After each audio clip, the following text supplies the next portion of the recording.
Oi! Vamos agora para o segundo vídeo, especificamente sobre ligação iônica. Então, se você ainda não viu o primeiro, volta lá para a gente dar início.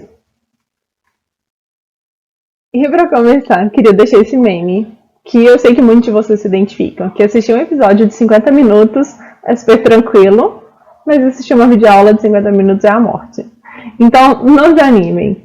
Eu sei que esse vídeo ele pode ficar um pouquinho mais longo do que o normal, e eu sei que é cansativo me ouvir falando o tempo inteiro, mas a ideia é tentar suprir um pouquinho da falta de um professor durante a aula, para a gente ir conversando e tirando as dúvidas. Então, lembrem-se, tudo que eu estiver passando, vão anotando, tirando as dúvidas, me envia depois para tentar ajudá-los, porque a ideia do vídeo é justamente essa. Então, mesmo que fique longo, não desanimem, coragem, vamos lá. Então, para a gente começar a entender um pouquinho sobre ligação iônica, vamos pegar um exemplo, que inclusive eu até já passei sobre isso em alguma das videoaulas, não lembro qual, do sódio. Então, a localização do sódio na tabela periódica, ele está sempre na primeira família, ou seja, na primeira coluna, e no terceiro período, na terceira linha. Isso já nos dá algumas informações importantes que a gente vai usar para entender essa ligação.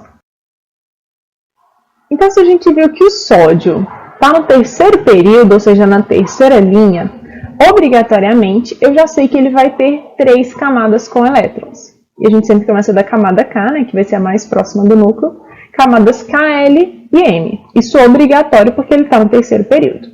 E outra informação que eu já sei sobre ele é que ele tem 11 elétrons no total. Ou seja, se o número atômico dele é 11, e esse elemento ele está no seu estado normal, antes de fazer qualquer ligação química, ele vai ter a mesma quantidade de prótons e elétrons. E eu preciso distribuir esses 11 elétrons nas 3 camadas, que foi o que a gente viu na aula passada.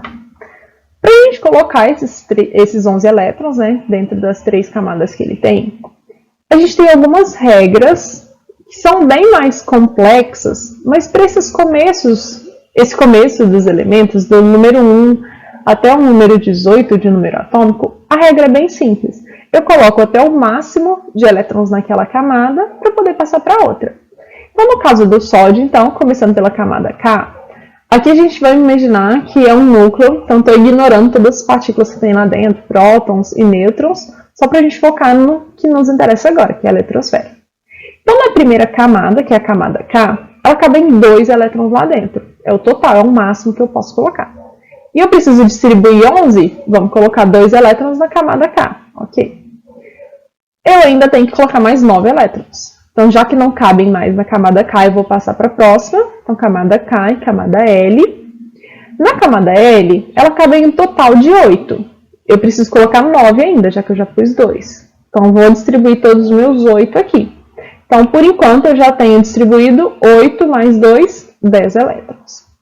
Ainda vou precisar de completar a camada M, porque eu tenho mais um elétron para ser distribuído. Então, na camada M, que cabe em um total de 18, eu não preciso colocar 18 porque só me falta 1. 2 mais 8, 10. Então, vou colocar mais um elétron aqui na camada M. E com isso, a gente chegou na distribuição eletrônica do sódio no seu estado normal, antes de fazer qualquer ligação química. Mas, quando ele for realizar a formação de um íon, ou seja, para ele ficar estável, já que se ele tem um elétron na camada de valência, na camada mais externa, ele não está estável, porque essa camada não está completa. Então, ele precisa formar um íon para ficar estável. Ou ele vai ganhar, ou ele vai perder elétrons. Então, se o objetivo é ficar com 8 elétrons na camada de valência para ficar estável, seguindo aquela regra do octeto, a gente poderia vir aqui e oferecer mais 7 elétrons, sempre mexendo na última camada, já que cabem 18, mas eu quero que ele fique com 8 elétrons na última camada para ele ficar estável, seria uma possibilidade. Só que aí dá muito trabalho para esse elemento ganhar 7 elétrons para ficar com 8. Uma outra possibilidade, então, seria se perder esse último elétron que ele tem na camada N. Porque se ele perde esse elétron, olha para a camada anterior, a camada L. Ela tem 8 elétrons e ela está completa. Então, isso foi suficiente para ele. Então, nesse caso, a gente diz que o elemento sódio é muito mais fácil para ele perder um elétron na última camada, que aí a última camada agora, a camada de valência, que era a camada M, passa a ser a camada L, e ela está completa. Então, a distribuição eletrônica desse elemento estável, ou seja, quando ele formou um íon, vai ser 2 elétrons na camada K e 8 elétrons na camada L. E com isso, se eu tive a modificação na quantidade de elétrons, esse átomo virou um íon, ele vai ganhar uma carga. E a carga, lembra que ela é sempre o oposto. Por que é o oposto? Porque eu estou mexendo na quantidade de elétrons, e elétrons têm carga negativa. Então, se inicialmente esse átomo tinha 11 prótons e 11 elétrons, ou seja, 11 cargas positivas e 11 cargas negativas, e agora ele perdeu uma negativa, ele perdeu um elétron. Então, se ele tem uma negativa a menos, ele vai ter positiva sobrando, ele vai ter prótons sobrando. E por isso que quem perde fica positivo. Então, isso aqui foi basicamente o que vocês fizeram nas atividades 7, 8 e 9, que eu pedi para que vocês fizessem. Na questão 7, era só anotar a quantidade de cargas que esse átomo ficaria a partir de uma ligação química. E essa resposta você não precisa fazer todo esse desenho para saber, porque lembra que a carga vai estar diretamente relacionada com a família que esse elemento está. Porque todo mundo que está na família 1, obrigatoriamente, vai ter um elétron na camada de valência. Quem tem um elétron na camada de valência, é muito mais fácil para eles perder um elétron do que ganhar 7. Então, todo mundo que estiver na família 1, quando for gerar um íon, vai ser um íon de mais 1. Ou seja, é um cátion, já que ficou positivo, porque perdeu elétrons, e monovalente, ou seja, porque tem uma valência, porque tem uma carga de 1. Então, resumindo, é um cátion, porque perdeu elétrons, e quem perde elétrons fica com carga positiva. Agora vamos pegar outro exemplo. Se a gente tem, por exemplo, o elemento cloro, que é o Cl.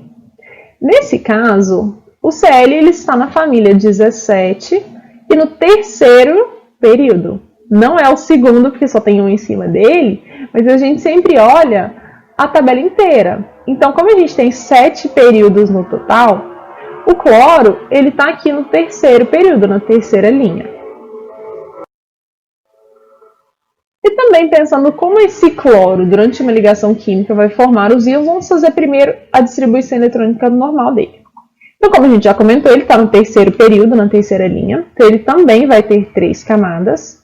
E se ele tem número atômico de 17, e lembrando, o número atômico sempre fica à esquerda embaixo, se o elemento está fora da tabela. E na tabela a gente olha a legenda, no nosso caso está aqui em cima. Esses 17 como número atômico representa 17 prótons e 17 elétrons. Nós vamos distribuir entre as camadas. Então, bem rapidinho, ignora o nosso núcleo, tudo que está lá dentro a gente não desenhou. Primeira camada K, cabem 2 elétrons, vou colocar 2 lá dentro, porque eu preciso colocar um total de 17. Camada L, cabem um total de 8 elétrons, vou colocar os 8 lá dentro, porque eu preciso de 17, então por enquanto deu só 10, 8 mais 2, 10. Vou passar para a próxima camada, camada M, cabem 18 lá dentro, mas eu não preciso pôr 18, porque meu objetivo é pôr 17 no total, e eu já pus 2 mais 8, 10, está faltando só 7. Então, essa é a distribuição eletrônica normal do cloro antes de realizar qualquer ligação química. Então, 2 elétrons na camada K, 8 na camada L e 7 na camada M. 2 mais 8, 10, mais 7, 17. E agora, para ele formar um íon com o objetivo de ficar estável, ou seja, ficar parecido com algum gás nobre, porque ele vai ter 8 elétrons na camada de valência. Então, se a gente fizesse como nós fizemos com sódio anteriormente, que foi perder esses elétrons para que a camada anterior fique repleta. Nesse caso agora, daria muito trabalho, porque ele vai precisar de perder 7 elétrons para ficar com 8 na camada anterior. Então, isso não é viável, é muito elétron para ele perder. O que é mais fácil? Os 7 elétrons que ele já tem, somar com mais um, 7 mais 1, 8 elétrons na camada de valência. ficou parecido com o gás nobre e ficou estável. Então, não mexer na quantidade de 7 elétrons porque é muito, e sim adicionar para que ele mude essa última camada. Então, o resultado vai ser 8 elétrons na camada de valência, permanecer na camada M. Então, 2 elétrons na camada K, 8 na camada L, 8 na camada M. 2 mais 8, 10, mais 8, 18. E a representação desse elemento agora vai ser Cl menos 1. Porque o que aconteceu com ele foi perder um elétron, falei errado, foi ganhar um elétron, e quem ganha sempre fica com carga negativa. Quem tem carga negativa sempre vai ser um ânion, lembra dos dois N's, ânion negativo. E essa carga também vai ser de menos 1, porque ele está obrigatoriamente na família 17. Quem está na família 17 já tem 7 elétrons, é mais fácil ganhar um elétron. E quem ganha sempre fica negativo, porque está ganhando cargas negativas, está ganhando elétrons, e os elétrons vão ficar a mais do que a quantidade de prótons. Então, lembrando também, não precisava de fazer tudo isso quando você lembra desse detalhe, de que está na família 17, já tem 7 elétrons, só precisa de ganhar mais um, quem ganha fica negativo. Então, esse é o íon que sempre vai ser formado com base no elemento cloro. E agora, para a gente pensar numa ligação entre esses dois elementos, entre o sódio e entre o cloro. A gente já sabe a distribuição eletrônica deles, já sabe o tipo de ânion que eles formam, já sabe o tipo de cátion que eles formam. Então, com base nisso, se o sódio ele tem um elétron na camada de valência, o cloro tem 7 elétrons na camada de valência, normalmente o sódio sempre vai formar esse cátion, mais 1, porque para ele é mais fácil perder um elétron, fica com a camada de valência como a anterior. E o cloro, muito mais fácil para ele ganhar um elétron, ficar com carga elétrica de menos 1, formar um ânion, e agora a camada de valência dele permanece a camada M com 8 elétrons. Os dois ficariam felizes nessa relação. Um ganha e o outro perde, mas os dois ficam com a camada de valência repleta. E é por isso, então, que a gente chama essa ligação de ligação iônica. Porque eu sempre vou ter um ânion e um cátion formando essa ligação. Então, tudo isso que a gente fez foi a distribuição eletrônica, tanto do elemento no seu estado original, quanto quando ele vai fazer uma ligação química, ou seja, formando um íon. E fazer uma distribuição eletrônica nada mais é do que colocar todos os elétrons nas camadas eletrônicas que aquele elemento pode possuir, observando o limite de quantos elétrons máximos que podem ser colocados em cada uma das camadas.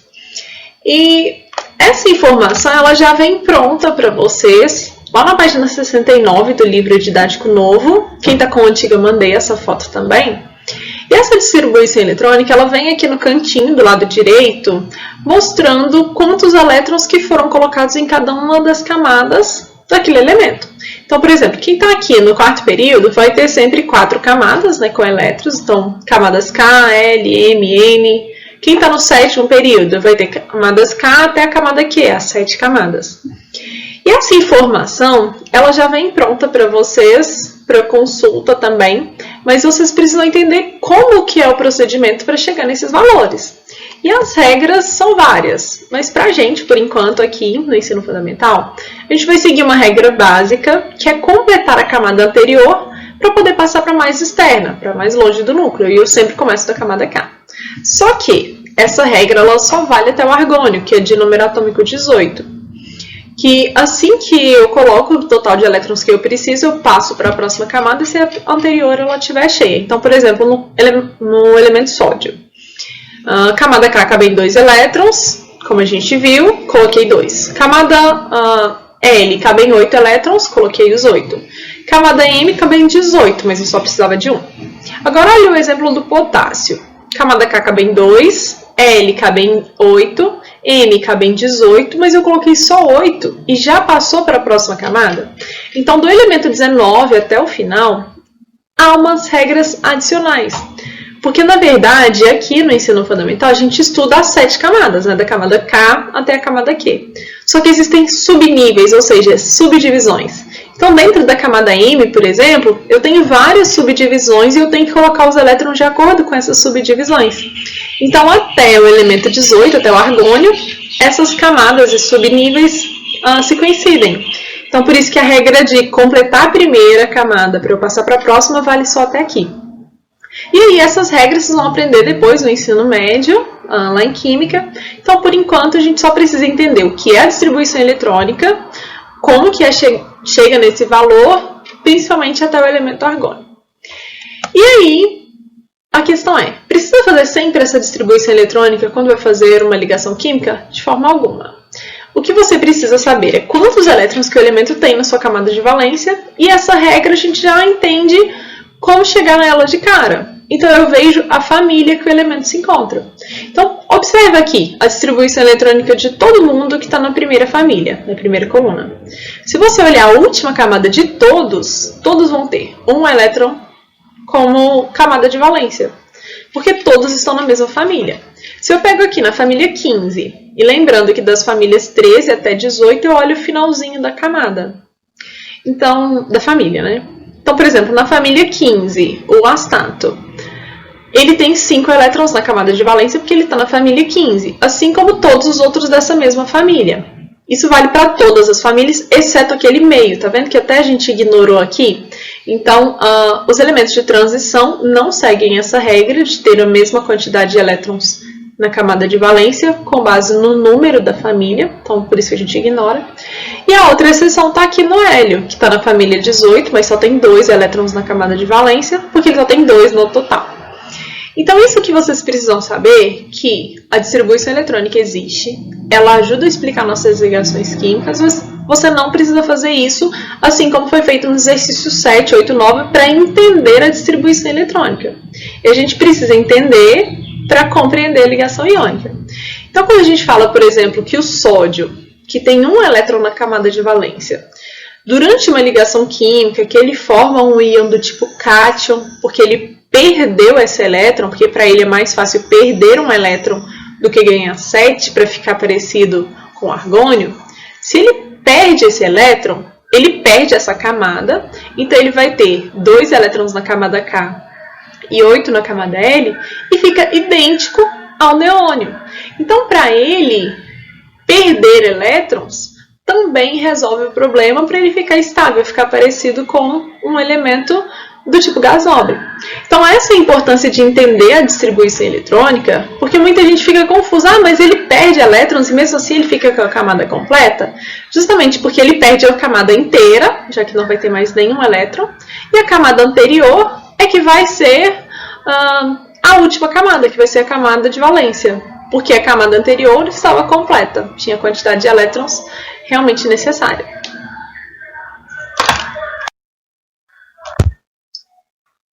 E aí, então, a gente parte para a pergunta, como que realiza uma ligação iônica? A gente já sabe que vai formar sempre íons, de tipos diferentes, e agora a gente vai pegar na prática os 2 elementos que a gente acabou de usar, como exemplo. Então, NaCl, o cloro e o sódio. Para isso, sem passar por todo aquele processo de fazer a distribuição eletrônica, como que a gente faz a ligação iônica direto? Então, primeiro, em qual família que está cada um deles? A gente já viu que o sódio está na família número 1 e que todo mundo que está na família número 1 tem um elétron na camada de valência. Eu sempre olho o final da família. E por isso a gente vai fazer, então, a representação por meio da fórmula eletrônica. Lembra lá do slide do vídeo anterior, em que eu mostro os tipos de fórmulas para a gente representar as ligações? A fórmula eletrônica é representar a quantidade de elétrons que eu tenho naquela ligação. Então, sódio está na família 1, por causa disso tem um elétron na camada de valência, e eu vou representar em desenho só a camada de valência, eu estou ignorando todo o resto. O cloro agora, em qual família que ele está? Na família 17, lá na penúltima. Quem está na família 17 tem 7 elétrons na camada de valência, o final da camada. Então, vou representá-los aqui. E, com base nisso, todo mundo que tem um elétron na camada de valência, a tendência para eles é sempre perder um elétron, porque para eles é mais fácil perder um do que ganhar 7 para ficar estável, para ficar com 8 elétrons e ficar parecido com gás nobre. E agora, todo mundo que tem 7 elétrons na camada de valência, é muito mais fácil para eles ganhar um elétron do que perder todos os 7, ia dar muito mais trabalho. Então aqui dá para ver que os dois são complementares nesse caso. O sódio quer perder um elétron, o cloro quer ganhar um. Então o que eu posso fazer para representar e resolver o problema dos dois é doar um elétron do sódio para o cloro. E como a gente já viu, quando esse sódio perde um elétron, a camada de valência passa a ser a camada anterior, que estava completa. E aí a gente pode escrever a fórmula molecular. Esse desenho representa a fórmula eletrônica, o nome está contando, eu estou desenhando os elétrons aqui. E a fórmula molecular, eu vou representar só os símbolos com as quantidades de elétrons. Então, para isso, a gente pode escrever, então, com base na regra de uma ligação iônica, eu sempre começo com o elemento que vai virar cátion. E quem vira cátion é quem fica positivo. Quem fica positivo é porque perdeu um elétron. Então, sempre que vai aparecer primeiro na fórmula de uma ligação iônica é quem virou um cátion. Então, nesse caso, o sódio perdeu elétrons, ficou positivo, e o cloro vai ser o outro elemento, que é o nosso ânion. E a primeira informação que eu coloco aqui na minha fórmula são as cargas de cada um deles. Então, primeiro, a gente já sabe que se o sódio veio primeiro porque ele é o cátion, ele vai ficar positivo, mas positivo quanto? Eu vejo quantos elétrons que ele perdeu.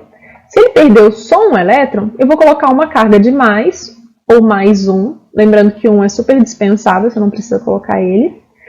E o Cl sempre vai ser negativo porque ele é o ânion, já que o segundo elemento sempre vai ser quem ganha elétrons, né, que fica negativo. Então, esse Cl, quantos elétrons que ele recebeu? Ele recebeu 1. Então, vai ser uma carga de menos 1 ou menos, tanto faz. E aí, eu precisaria também contar quantos elétrons que eu gastei no total dessa ligação química. Como eu gastei só um de cada, eu não preciso colocar nenhum número aqui à direita pequenininho. Porque lembra, se eu tiver um único átomo, não preciso desse índice, que é a quantidade de átomos de cada elemento. Então, aí eu traduzo essa minha fórmula sem as cargas, que são as duas formas de representar a fórmula molecular, que essa substância formada pela ligação iônica de sódio e de cloro foi o NaCl. Então aqui a gente chegou à conclusão de que essa foi uma das ligações iônicas possíveis. Outro exemplo, para a gente ver se pegou o jeito. Vamos fazer uma ligação iônica entre o flúor, o F, e o cálcio, que é o Ca. Então nós vamos fazer o mesmo processo para pegar o raciocínio. Flúor está em qual família? Se você olhar lá na tabela periódica, ele também está na família 17, está próximo do cloro. Quem está na família 17 tem 7 elétrons na camada de valência, obrigatoriamente. Eu vou desenhar os 7 elétrons aqui. O cálcio, olhando na tabela periódica, está em qual família? Na família 2, na segunda coluna. Quem está na família 2, obrigatoriamente, tem 2 elétrons na camada de valência. Vou desenhar os 2 aqui. E aí, pensando na camada de valência, qual que é a tendência? Qual íon mais provável de ser formado em cada um deles? Então, no caso do flúor, que já tem 7 elétrons, para ele é muito mais fácil ganhar um elétron do que perder todos esses 7. E no caso do cálcio, que já tem 2, para ele é muito mais fácil perder esses 2 elétrons do que ganhar 6 para poder ficar com 8. Então, aí já dá para ver que nesse caso vai dar um pouquinho mais de trabalho, porque enquanto na primeira ligação iônica que a gente fez, um queria perder um elétron, o outro queria ganhar um, facinho de resolver. Agora aqui, o flúor quer ganhar um elétron, mas o cálcio quer perder 2. Então vamos resolver um problema de cada vez. Se o flúor quer ganhar um elétron e o cálcio quer doar, vamos doar um elétron que é o objetivo do flúor. Então pego um elétron desse cálcio, dou para o flúor, problema do flúor resolvido, 7 elétrons mais 1, 8 na camada de valência, está estável. Só que o cálcio ainda está com um problema, porque ele tem um elétron na camada de valência ainda, isso não deixa ele estável. Ele precisa doar esse elétron também. Para quem? Se é uma ligação entre flúor e cálcio, eu só vou poder usar esses mesmos elementos. Então eu preciso de alguém que queira receber esse um elétron que o cálcio está doando. Então vai ser exatamente o objetivo de outro flúor, que também tem 7 elétrons e vai querer receber esse elétron que o cálcio quer doar. Então aí eu resolvi o problema do cálcio e também desse outro flúor que iria receber um elétron. Cálcio doou os 2 que ele precisava, esse flúor recebeu um elétron, e esse flúor recebeu um elétron seguindo o objetivo deles. E aí, qual vai ser a fórmula molecular para essa substância? Então, primeiro, eu coloco sempre como primeiro elemento o que virá o cátion. E quem vira cátion é quem perde elétrons, porque vai ficar positivo, quem fica positivo é um cátion. Nesse caso, quem perdeu elétrons, quem fez a doação dos elétrons foi o cálcio. Então, é ele que vai vir primeiro. Então, vai ser o Ca e depois o flúor, que é o que virou o ânion porque recebeu elétrons, ficou negativo. E quais as cargas dele? A gente já sabe que o cálcio vai ser positivo porque ele é o cátion, mas positivo quanto? Quantos elétrons que cada átomo de cálcio doou? Então, um cálcio, né, um mesmo átomo, doou 2 elétrons. Isso quer dizer que ele vai ficar com uma carga de 2 mais, ou mais 2, vocês vão ver os 2 nomes. E o flúor? Eu sempre vou analisar cada um dos átomos. No caso de cada um dos flúors, quantos átomos, ou melhor, quantos elétrons que eles receberam? Então, cada um recebeu um elétron. Então, a carga, nesse caso, vai ser negativa, porque virou um ânion, ele é o segundo elemento. Ficou negativo porque ganhou um elétron. E negativo de menos 1, ou só menos, justamente porque cada flúor recebeu um único elétron. E aí, agora a gente precisa de uma informação adicional. Porque enquanto aqui eu usei um átomo de cada, não precisei colocar os números, os índices, para contar quantos átomos, aqui eu já preciso detalhar essa informação. Então, eu usei 2 átomos de ferro e eu vou ter que colocar esse número aqui embaixo, do lado direito do ferro, pequeno, porque do lado direito é o número de átomos daquele elemento. No caso do cálcio, que eu usei um único átomo, só um cálcio que tinha 2 elétrons para doar, eu não preciso pôr nada aqui, já que o número 1 não preciso representá-lo. E aí eu consigo transformar isso na minha fórmula molecular, simplesmente tirando as cargas, né, seria CaF2. Isso quer dizer que eu gastei um átomo de cálcio e 2 átomos de flúor para fazer essa ligação química. Então, nesse caso, fazer uma ligação iônica é justamente pensar nisso. Qual elemento quer doar, qual elemento quer receber elétrons e quantos átomos de cada um deles que eu precisei para que todos os átomos envolvidos fiquem estáveis, fiquem felizes com seus 8 elétrons na camada de valência. E agora a gente vai passar para o mesmo esquema, mas já abreviando o nosso raciocínio. E ele vai dar um pouquinho mais de trabalho, mas a gente já está craque nisso. Então, para a gente fazer uma ligação entre o alumínio e o oxigênio, vamos fazer rapidinho o nosso preparatório. O alumínio está em qual família? Ele está na família número 13, por causa disso ele vai ter 3 elétrons na camada de valência. Vou desenhar os 3 elétrons dele aqui. O oxigênio está na família 16. Todo mundo que está na família 16 tem 6 elétrons na camada de valência. Vamos colocar os 6 aqui.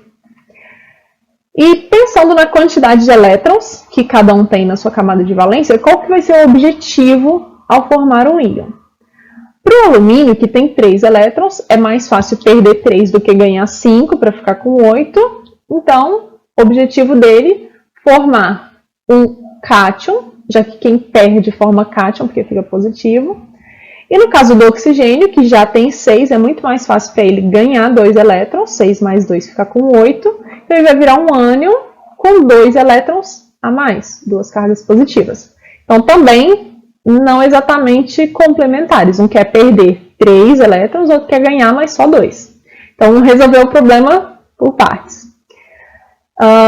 Se o oxigênio ele quer receber 2 elétrons e o alumínio está querendo doar 3, então vamos doar 2 elétrons para o oxigênio ficar feliz. Então o alumínio doou 2 elétrons para o oxigênio e o oxigênio que estava com 6 já, somado com seus 2, 8 elétrons, totalmente estável. Okay. Mas o alumínio ainda não teve seu problema resolvido, porque ele tem um elétron aqui sobrando. Ficar só com um elétron na camada de valência não deixa ele estável. Então, o que eu vou precisar de fazer? Achar alguém que queira receber esse um elétron do alumínio.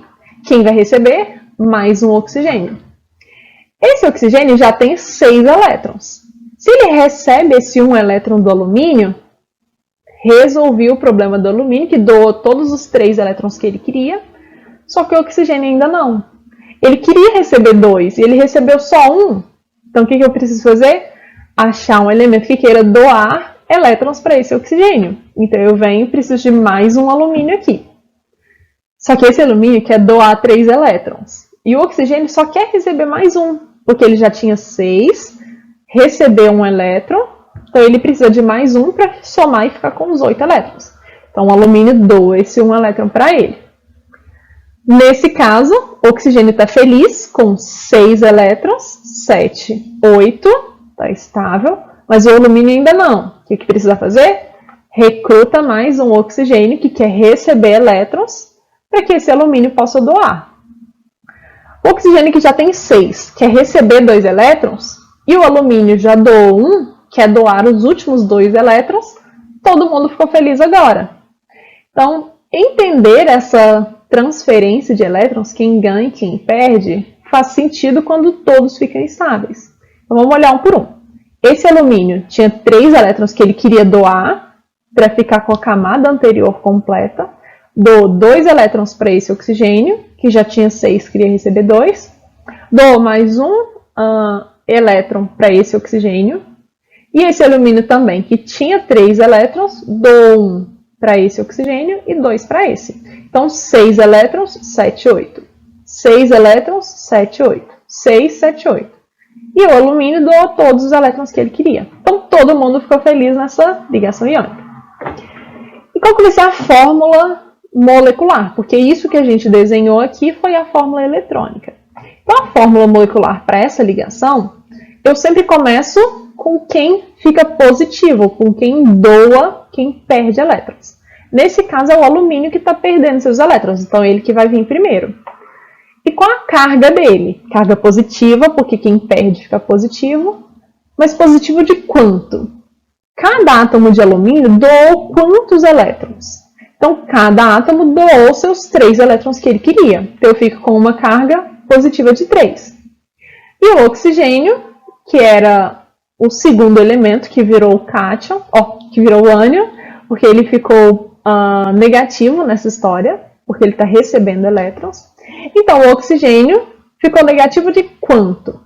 Cada átomo de oxigênio recebeu 2 elétrons. Então, por isso, uma carga de 2 menos, de menos 2. E aí, para a gente escrever a nossa fórmula molecular, eu preciso pensar primeiro quantos átomos que foram gastos de cada um dos elementos. Então, para que toda essa ligação acontecesse, que todos os átomos ficassem felizes e estáveis com 8 elétrons na camada de valência, quantos alumínios que foram gastos? Então, nesse caso, a gente gastou 2 átomos de alumínio, vou colocar aqui. E de oxigênio, a gente gastou 3 átomos de oxigênio, vou colocar aqui. Então, resultando na fórmula molecular de Al2O3. Nesse caso, eu não me preocupo mais com a minha carga. E aí, eu não sei se vocês já chegaram a perceber, mas tem uma ligação entre a carga e o índice, ou seja, quantos átomos de cada elemento. Então, essa informação ela é cruzada. Sempre numa ligação iônica, eu tenho que a carga de um dos átomos vai ser o índice do outro.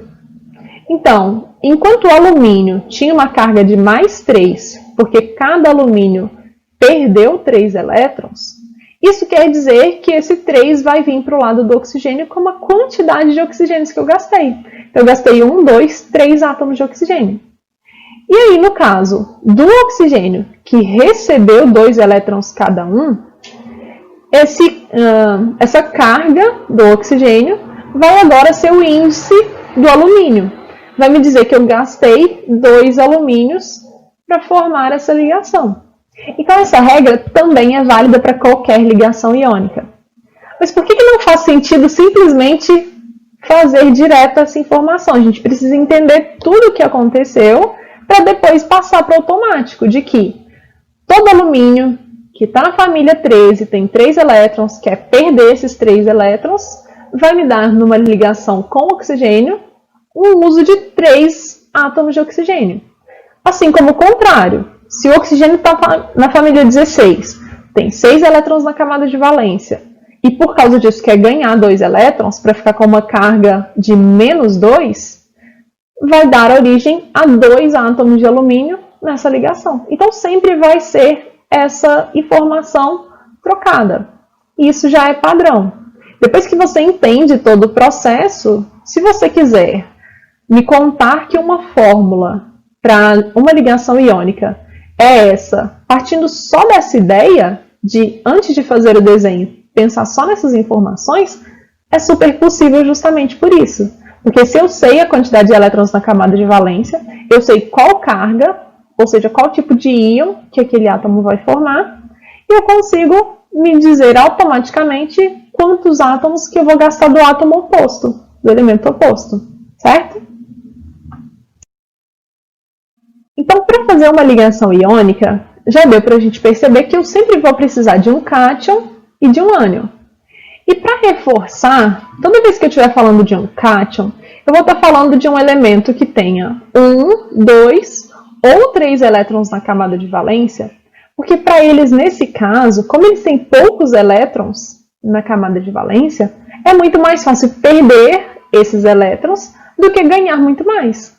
Porque quem tem um elétron, se quisesse ficar com 8 para ficar estável, poderia ganhar 7 para somar com esse 1 e ficar com 8, mas ia dar muito trabalho. Então é muito mais fácil perder um elétron do que ganhar 7, perder 2 elétrons do que ganhar 6, perder 3 do que ganhar 5, e aí por diante. E geralmente quem tem essa quantidade de elétrons são exatamente as famílias 1, 2 e 13. Todo mundo que está na família 1, lembra da distribuição eletrônica? Todo mundo que está na família 1 tem um elétron na camada de valência, então formar um cátion com carga de mais 1. Todo mundo que está na família 2 tem 2 elétrons na camada de valência. Todo mundo que está na família 13, e aí a gente pula aquele meio da tabela. Todo mundo que está na família 13 tem 3 elétrons na camada de valência, então é muito fácil para eles formarem um cátion mais 3, porque perderam 3 elétrons. E esses cátions, então, esses elementos, principalmente aqui das famílias 1, 2 e 13, vão se juntar com o ânion, que é quem tem 7, 6 ou 5 elétrons na camada de valência. Então, geralmente, quem forma ânion são as famílias 17, 16 e 15, porque todo mundo que está na família 15 tem 5 elétrons na camada de valência e assim por diante. E para eles é muito mais fácil quem tem 7 ganhar 1 elétron do que perder 7, quem tem 6 ganhar 2, quem tem 5 ganhar 3, e quem ganha sempre fica negativo, porque está ganhando elétrons negativos, e formam ânions. E é por isso, então, que a gente diz que a ligação iônica geralmente acontece entre um metal e um ametal. Lembra lá da aula anterior, do vídeo anterior, que na tabela eu coloquei que geralmente ligação iônica é entre metal e ametal, e não era para decorar, era para entender essa informação? E a resposta está justamente aqui. Se a gente falou que ligação iônica é entre um cátion e um ânion, e que geralmente quem forma cátion são as famílias 1, 2 e 13, e olha quem que é a maioria dessas famílias. Tá tudo verdinho, a maioria é metal. E esses cátions vão se juntar aos ânions, que estão aqui na família 15, 16 e 17. E quem é a maioria? Os amarelinhos, os ametais. Então, geralmente, ligação iônica vai ser entre um metal e um ametal. Por isso, metais geralmente têm tendência a formar cátion, porque eles têm pouquinhos elétrons na camada de valência, então é fácil para eles perderem. Vão se juntar com os ametais, que têm muitos elétrons na camada de valência, então é muito mais fácil para eles ganharem só alguns, e realizarem essa ligação iônica, de um cátion mais um ânion. Só que também é possível ter uma ligação iônica entre um metal e um hidrogênio. Porque o hidrogênio, lembra que ele não é metal, ovelha negra, ele tem um elétron na camada de valência. E o objetivo dele é ficar parecido com o hélio, que é o gás nobre mais próximo, mais parecido com ele. Se o hidrogênio quer ficar parecido com o hélio, ele quer ganhar um elétron, porque ele já tem um, então ele quer ganhar mais um e ficar com 2. E quem normalmente quer doar esses elétrons, né, são esses elementos que também têm tendência a formar cátion, que também são metais. Então, as duas possibilidades para ligação iônica é essa: metal e ametal, cátions e ânions, e metal e hidrogênio. Os metais vão ser os cátions e o hidrogênio vai ser o ânion, que vai querer ganhar esse um elétron para ficar parecido com hélio. Então aí é o sentido de não decorar, mas entender. Por que ligação iônica sempre é essa combinação de elementos. E aí, para finalizar a atividade dessa semana, eu pedi para que vocês fizessem a representação tanto da fórmula eletrônica, ou seja, fazer o desenho com cada um dos elétrons, das ligações iônicas entre os seguintes pares de elementos. E é para vocês escreverem depois a fórmula molecular, que é aquela em que indica a quantidade de cargas e a quantidade de átomos.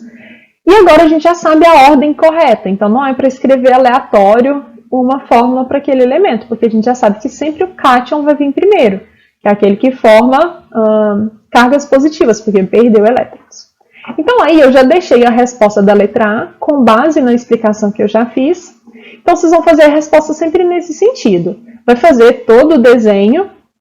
Lembra, tentativa e erro, né? Vai acrescentando um átomo, acrescenta o outro, até que todos fiquem estáveis. Então aqui a gente já viu a resolução de que, para fazer uma ligação entre o cálcio e o flúor, o cálcio ele está na família 2, tem 2 elétrons na camada de valência e quer se livrar deles.